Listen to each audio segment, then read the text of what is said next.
Tricks দিতে দিতে হঠাৎ একদিন আমার সাথে ঘটে যায় উল্টো একটা ঘটনা। ঠিক এই ঘটনার পরেই ভিডিওর লাস্টে আমি একটা ফানি মিউজিক লাগাই পাবলিশ করে দেই। তখনই ইউটিউবে আমার ভিডিওটা হয়ে যায় ভাইরাল। তারপরেই রাতারাতি হুড় হুড় করে সাবস্ক্রাইবার বাড়তে থাকে। দেখতে দেখতে কয়েকদিনের ভিতরে আমার চ্যানেলে 1 লক্ষ সাবস্ক্রাইবার কমপ্লিট হয়ে যায়। আমার ভালো থাকা অন্য কারো হয়তো ভালো না লাগার কারণ হয়ে দাঁড়ায়, যার কারণে কিছু লোক মিলে প্ল্যান প্রোগ্রাম করে আমাকে ফেক স্ট্রাইক দিয়ে আমার চ্যানেলকে নষ্ট করে দেয়। ইউটিউবের কাছে অনেক রিকোয়েস্ট করার পরেও আমি আমার চ্যানেলটা ফেরত পাই না। ঠিক তার 28 দিন পরে আমি নতুন ইউটিউব চ্যানেল ওপেন করি এবং পুরো গেমিং কমিউনিটিতে একটা রেকর্ডের সৃষ্টি করি। মাত্র 24 ঘন্টায় 2,12,000 সাবস্ক্রাইবার হয়ে যায় আমার। এটার জন্য আমি অবশ্যই আপনাদের কাছে কৃতজ্ঞ। দেখতে দেখতেই 5 লক্ষ সাবস্ক্রাইবার, তারপর 1 মিলিয়ন, তারপর 2 মিলিয়ন, এখন প্রায় 3 মিলিয়নের সন্নিকটে। এই জার্নির শুরু থেকে এই পর্যন্ত অনেকের সাথেই বন্ধুসুলভ সম্পর্ক তৈরি হয়েছে। অনেক এমন ব্যক্তিকে পাইছি যাকে আমার নিজের ভাইয়ের মতো মনে হয়েছে, কিন্তু কারো সঙ্গে আজ পর্যন্ত আমি কোনো মনোমালিন্য করার চেষ্টা করিও নাই। দীর্ঘ এই 6টা বছর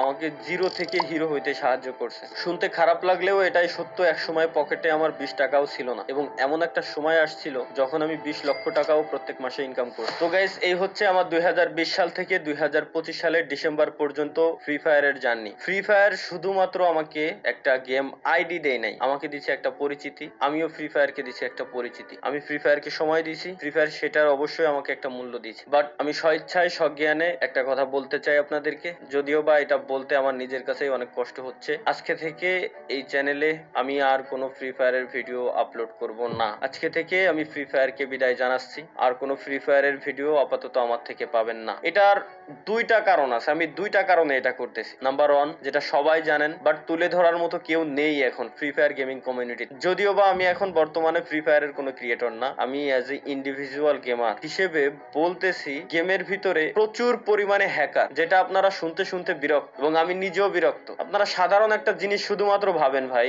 এই গেমটা আসছে 1 বছর 2 বছর না, বা 3 বছর 4 বছরও না, 8-9 বছরের বেশি হয়ে গেছে এই গেমটা চলে আসছে। এখনো পর্যন্ত এই হ্যাকারদের উপরে কোনো স্টেপই নিতে পারলো না। আমি যদি একই সাথে কম্পিট করি পাবজি রে, পাবজি ফ্রি ফায়ার দুইটাই অলওয়েজ কম্পিটিশনে থাকে যে কে কার আগে যাবে সবসময়। পাবজিতে এই হ্যাকার নিয়ে অনেক আগে থেকে তারা স্টেপ নিয়ে নিছে। ইভেন পিসি প্লেয়ার যারা আছে পাবজি, পিসিতেও তারা হ্যাক ইউজ করতে পারে না। বাট ফ্রি ফায়ারে কেন এই স্টেপটা নেওয়া হয় না? এই হ্যাকের কোড গুলো সেল করে কারা, এটা বলতে পারবেন আমাকে? যাই হোক ভাই, এগুলো দেখতে দেখতে বলতে বলতে বিরত। এর ভিতরে দোষ আসলে এই হ্যাকারটা প্রমোট করছি আমরাই দিন শেষে, সত্যি যেটা বলতে হবে ভাই। কেন? কারণ আমার ম্যাচে কোনো হ্যাকার বললে আমি উল্টাপাল্টা রিয়াকশন দিয়ে ভিডিও ছাড়তাম যে জাদুকর আসে, এ আসছে, ও আসছে। দিন শেষে ওইসব হ্যাকাররাই প্রমোট পাইতো। এখন তো ওপেনে ইউটিউবে বিভিন্ন হ্যাকাররা আসলে হ্যাক নিয়ে গেম টেম খেলে, লাইভ স্ট্রিম করে, তাদের চ্যানেলে লাখ লাখ সাবস্ক্রাইবার বানায় নিস। তো আসলে এগুলোর উপরে স্টেপ নেওয়া হয় না। এটা আমি গেরিনার অফিসিয়াল মডারেটরের সাথেও আমি এই ব্যাপারে কথাবার্তা বলছিলাম এবং তাদেরকে আমি পার্সোনালি ওইসব হ্যাকারের চ্যানেলের লিঙ্ক পর্যন্ত দিয়ে আসছি, পেজের লিঙ্ক পর্যন্ত দিয়ে আসছি। যখন আমি ছিলাম পার্টনারশিপে, তখন তাদের উপরে তারা স্টেপ নিছে কয়েকজনের উপরে, কয়েকজনের উপরে স্টেপ নেওয়া হয় নাই। মাঝে মাঝে গেরিনা অফিসিয়াল পেজ থেকে পোস্ট করে যে আজকে 6 লাখ হ্যাকারের আইডি ব্যান হয়েছে, কালকে 5 লাখ হ্যাকারের আইডি ব্যান হয়েছে। বাট কই ভাই, এখনো পর্যন্ত পার্মানেন্ট কোনো সলিউশন তো দেখলাম না। আইডি ব্যান তো পার্মানেন্ট ডিরেক্ট কোনো সলিউশন না। গেম খেলা অবস্থায়, গেমে থাকা অবস্থায় আপনি ডিরেক্ট ব্যানের কোনো স্টেপ কেন নেন না? আপনারা কেন করতে পারেন না? এত বছর হয়ে গেল এই গেমটারে কি কাস্টমাইজ করতে পারেন না? গেমে কি শুধুমাত্র নতুন নতুন স্কিন, গান স্কিন, এটাই কি? এভাবে কি গেম চলবে? কোনোদিনও চলবে না। তো যাই হোক, পয়েন্ট নাম্বার 2 যেটা হচ্ছে মোস্ট ইম্পর্টেন্ট, সেটা হচ্ছে আমি আমার নেক্সট জেনারেশনের কথা চিন্তা করি। অলরেডি জেনজির পর আরো একটা জেনারেশন চলে আসছে অলরেডি। আপনি মানেন আর না মানেন, জানেন আর না জানেন, অলরেডি নতুন আরো একটা জেনারেশন আছে, যে জেনারেশন বর্তমানে ফ্রি ফায়ার প্রচুর পরিমাণে খেলতেছে। খেলুক, এতে আমার কোনো দুঃখ নাই, কোনো কষ্ট নাই। বাট একটা জিনিস আপনারা শুধু একটু ভাবেন, পয়েন্ট গুলো জাস্ট নোটিস করেন।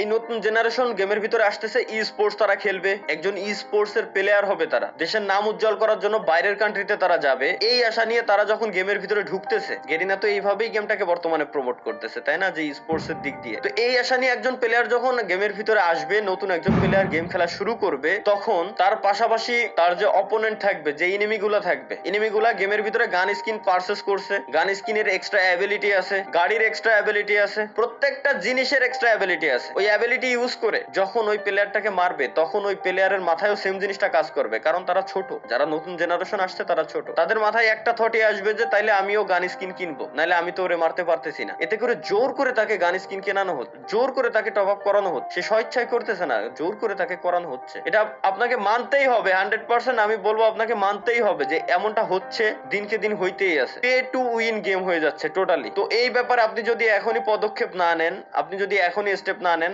আপনার ভবিষ্যৎ প্রজন্ম টোটালি শেষ, টোটালি ধ্বংস হয়ে যাবে। এবং আমি আরো একটা কথা বলে দিই, আমি জানি আমার এই কথাগুলো বলার পর, এই ভিডিওটা পাবলিশ করার পর গেরিনা হয়তো অন্য কোনো ক্রিয়েটর বা আদার্স যত ক্রিয়েটর আছে তাদেরকে সবাইকে এক জায়গায় করে কোনো ইভেন্টের আয়োজন করে আবার হাইপ ক্রিয়েট করে দিবে। আমার এই কথাগুলো তারা মাথা থেকে জেনে ফেলবে টোটালি। বাট আমি, আপনারা যারা অডিয়েন্স আছেন, আমি আপনাদেরকে বলবো যে এই ব্যাপারে আপনাদের স্টেপ নেওয়া উচিত। যারা সিনিয়র আছেন তাদের এই ব্যাপারে স্টেপ নেওয়া উচিত, না হলে ভবিষ্যৎ প্রজন্ম টোটালি ধ্বংসের মুখে চলে যাচ্ছে এবং ধ্বংস হয়ে যাবে। জোর করে একজনকে দিয়ে টপ আপ করানো হচ্ছে, সে টপ আপ করতেছে, তারপরেই না সে গেমে জিততে পারতেছে। বুঝতে পারতেছেন? এখনো বুঝেন নাই? আমি আরো একটু ক্লিয়ার করে দেই। একটা ই স্পোর্টস এর প্লেয়ার হওয়ার জন্য মিনিমাম তাকে 3 থেকে 4 মাস মিনিমাম তাকে গেম খেলতে হবে। কিছু না হইলেও 3 থেকে 4 মাস তো খেলাই লাগবে তার গেম। তো 3 থেকে 4 মাস সে যখন র্যাঙ্ক ম্যাচ খেলবে, তাকে যখন সার্ভাইভ করতে হবে, মাস্ট বি র্যাঙ্কের ভিতরে তার যাওয়ার জন্য গান স্কিন নেওয়াই লাগবে, গানের এক্সট্রা অ্যাবিলিটি তার নেওয়াই লাগবে, মাস্ট নেওয়াই লাগবে। এছাড়া সে গেমে কোনোদিনও উইন হয়ে আসতে পারবে না। তারপরেই তাকে ই স্পোর্টস এর উপরে যাইতে হবে, স্পোর্টস এর উপরে ফোকাস দিতে হবে। আমি মানলাম টুর্নামেন্ট খেলার জন্য কোনো গান স্কিন লাগে না, টুর্নামেন্টে গান স্কিনের কোনো অ্যাবিলিটি নেই, এটা আমি মানতেছি। কিন্তু ওই পর্যন্ত যাওয়ার জন্য একটা প্লেয়ারের যে 3 থেকে